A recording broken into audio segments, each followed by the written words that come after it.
In this video, I will show you one of Scotland's best short walks, a trip through Falkland Estate to Mapsie Den waterfall. We parked at Pillars of Hercules Cafe so that we could grab something to eat afterwards. If you like to walk for solitude, then don't come on a public holiday.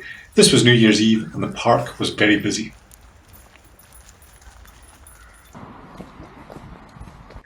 Keep an eye out for wooden art and boxes that make strange noises.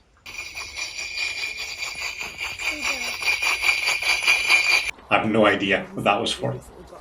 The walk is only a couple of miles long, but as you'll see, it does go over some tricky ground, which is why my wife carried the baby rather than use a pram.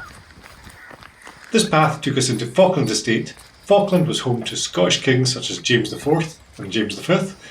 The town is small, but well worth a visit to see the palace and the old architecture.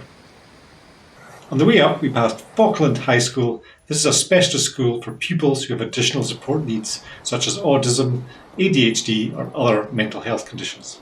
They do a great job helping kids who don't get help at normal schools.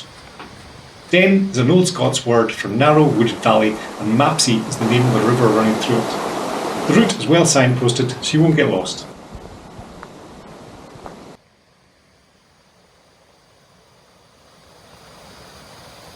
We passed through a couple of tunnels. These aren't just to get through tricky sections of the route. Tunnels were occasionally built in order to create a range of emotions within the person walking around an estate.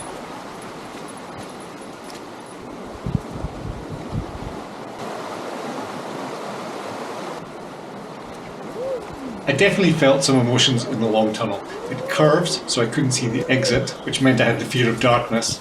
Then there was the exhilaration of light, and finally the realisation it's just as muddy on the other side.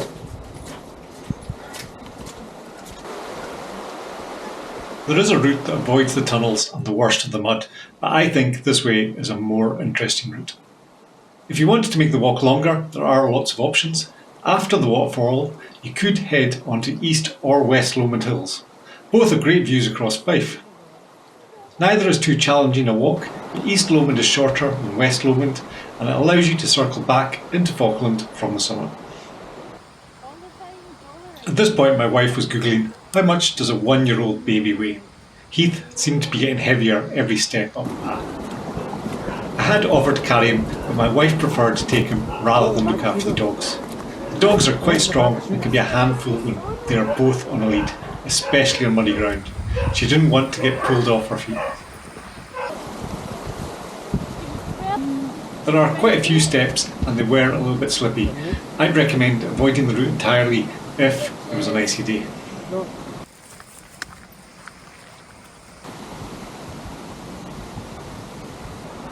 At this point we thought we had reached the waterfall, but it was actually a smaller one known as Little Yad.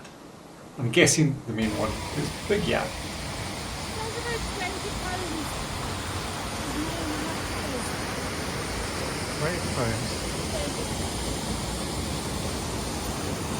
There had been a lot of rainfall in the days before we got here, so I'm guessing this is what the waterfall looks like in nearly full flow.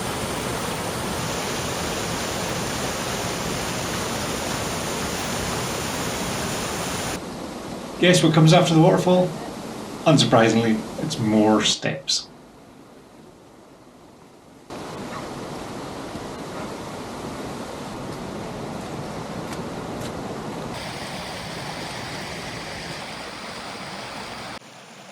And just when you think the path has levelled out and it's going to get easier, you get even more steps.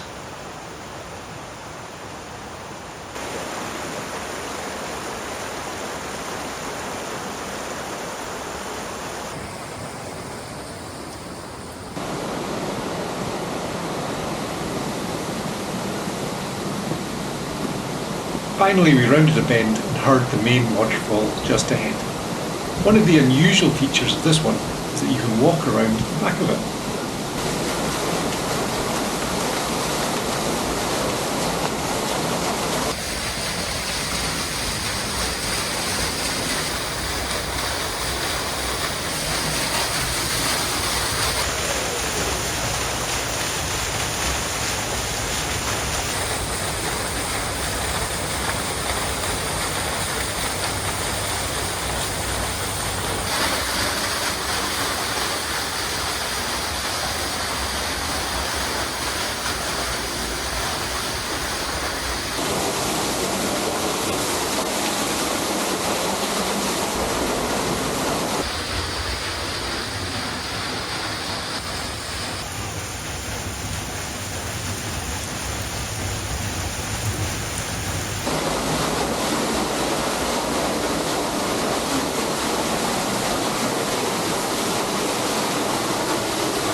After checking out the waterfall, we took an easier path back down.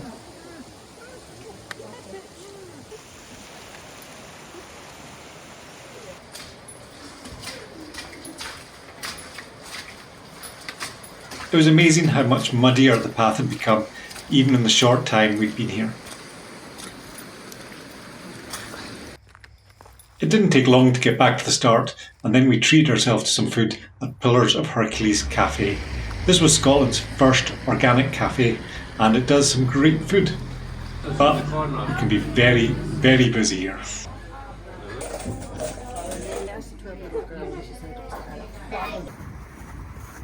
And on the way home, I stopped in Glenrothes because I wanted to check out a feature that's slightly unusual. They have statues of hippopotamus. Check out a BBC iPlayer documentary that explains what it's all about.